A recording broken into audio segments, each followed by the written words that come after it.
And I have another thing for Alzheimer disease prediction. The second theme. Yes.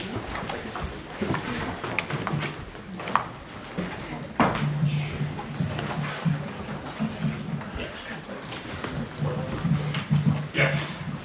We were the other team at Toby, and in my group were Katla, Elena, and Stanislav. And Igor was also our supervisor. We had the same data set, but a slightly different approach. Yes. So imagine you are 60 or so and you start to get forgetful and you wonder what can it be? Is it just normal aging or might I get Alzheimer's disease? And if so, when? So we focus more on the when question. And as I said, we want to predict the months till a patient would finally be diagnosed with Alzheimer's.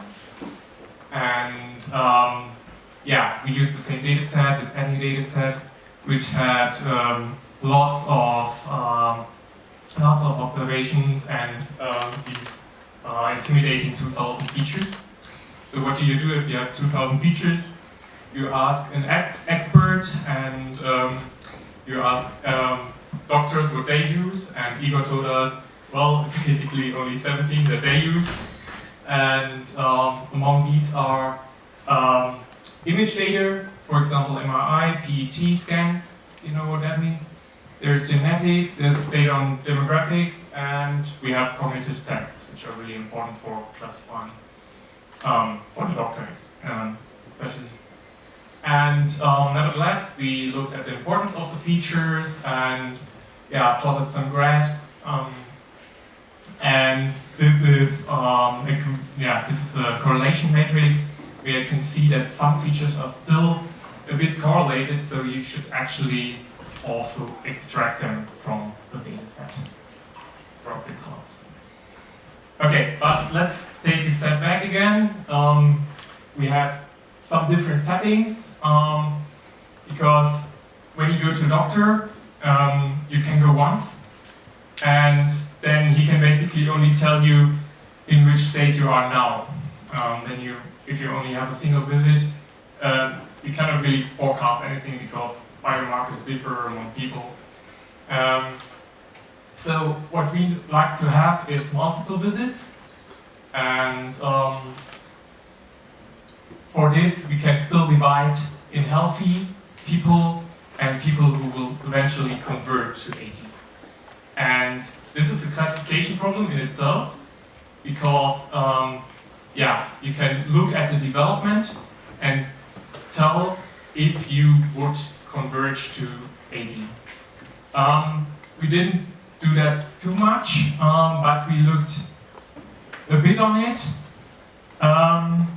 But actually our report was down here, this red box, the prediction of when and how many months it will converge. And for that we had this longitudinal data. What is longitudinal data?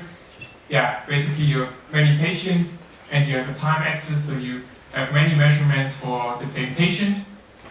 And the natural thing to do is grouping the patients, right? And this is a very, very simplified version of our data. We still have to select some, and there we noticed that we are basically only interested in the people who converge eventually. So the second person didn't converge. He's always non-AD. By the way, we didn't consider this middle stage. We only have AD or non-AD. And so we dropped these persons. We dropped also persons who were diseased in the first place. So we don't have development data of them. So that leaves us with only 330 patients, which is better to know.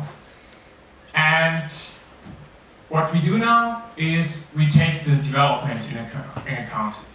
So we look at the feature, for example, the brain volume, and look at each single patient and look how the feature develops. So, for example, from 2009 to 2010, this brain volume decreases, and then he's classified as an AD by the doctor. And we do that for every patient and for every feature, and then we do basic regression. So these dots are now not anymore visits, but we have patients as dots in this graph. And we do a regression with as many features as we have. And that is already really good. But we tried other things, and our model of choice was the random forest regressor. And here you can see not a regression, but actually our performance on it. So on the x-axis is the true time of convergence in months, and on the y-axis you see what we predicted. So yes, it's kind of a line, but we overestimated a bit, in the beginning. And we have the same result as the other group. We have an accuracy of plus minus 22 months. Yeah. What else did we learn? Preprocessing. This is a smiley. Preprocessing and feature engineering can be more important than anything else. Thank you very much.